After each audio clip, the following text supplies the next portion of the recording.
like to do is go around the table. I would like you to tell me your name. I would like you to tell me where you're from, and I'm interested in knowing where you were or what you were doing on 9/11. So if you want, we'll start with you.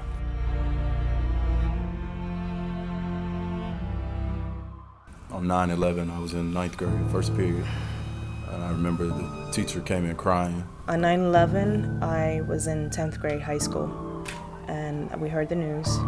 9/11, I was in 6th grade. School went into lockdown. One kid was hysterically crying because his father was in that building, and the teacher would not give us any information until we all went home and our parents explained it to us. So did that fellow's father get out? No, sir. No. Sorry to hear that. It is tough for me to come here because when we started to feel that it wasn't safe, we pulled everybody out that we could. Of course, our first priority was to evacuate the buildings, right? And it was pretty much I who gave the order to go back in when we lost a lot of people. So that kind of plays on you, a lot. I don't talk about it a lot. I don't, I just don't. I was in my office. I had just gotten dressed, and I got a call from one of our police chaplains, Rabbi Heschel. And Rabbi, a good friend, said, "Hey, Chief, what's going on at the World Trade? What happened?" And I said, "I don't know, Rabbi." I looked out my small window that I had in the office that faced the World Trade, and I could see smoke. But being responsible for the police unit at the World Trade, I literally ran down the corridor to our superintendent's office, Fred Marone, and I said, "Something's going on at the World Trade." I said, "I'm going. You want to go?" And he said, "Yes, I'm going with you." So as I slowed down, the superintendent jumped out of the car, and he went into the building, the VC Street doors. I parked the car a little further down and met him on the main concourse. And he looked at me and he said, "You stay here.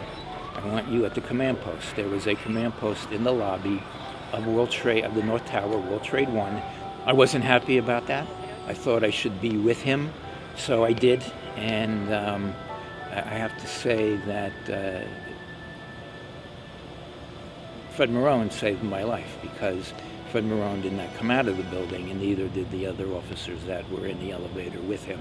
We thought the fire department was going to go up and take care of whatever was up there, and we were going to take reports, and the Port Authority was going to do their renovations and rehab and rebuild, and it would have been over.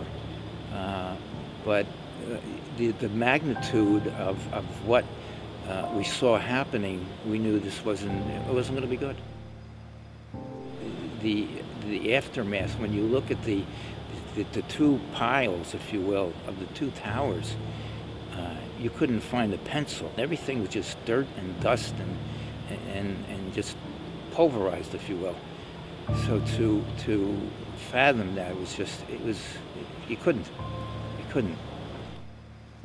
There were times, and I will tell you myself, where you had to sit down for a minute and you cried.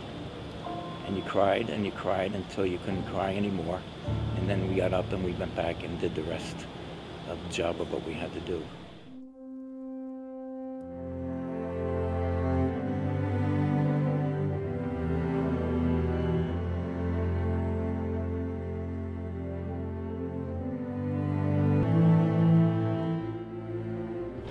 I retired on a Friday, and I began work TSA on a Monday. Good morning. I wanted to be a part of the beginning of this. I thought it was a great undertaking. I thought the mission was, even though what was right on the ball, or it was right on target, what needed to be done, and I wanted to be part of that. Mr. McGaw said, "It's time for you to go to Kennedy and be the FSD." And I said, "Okay, what do I do?" And he said, "You'll figure it out when you get there." And we did. So he was literally told, go to work on day one, use your own cell phone, make sure we have the phone number, work out of your car, and go meet the people at JFK. Now, of course, for us and for Bill, he had an extraordinary advantage because he had worked for the Port Authority. He's very much a servant leader. He's very humble, he's very gracious, and at his core, he's an incredible patriot.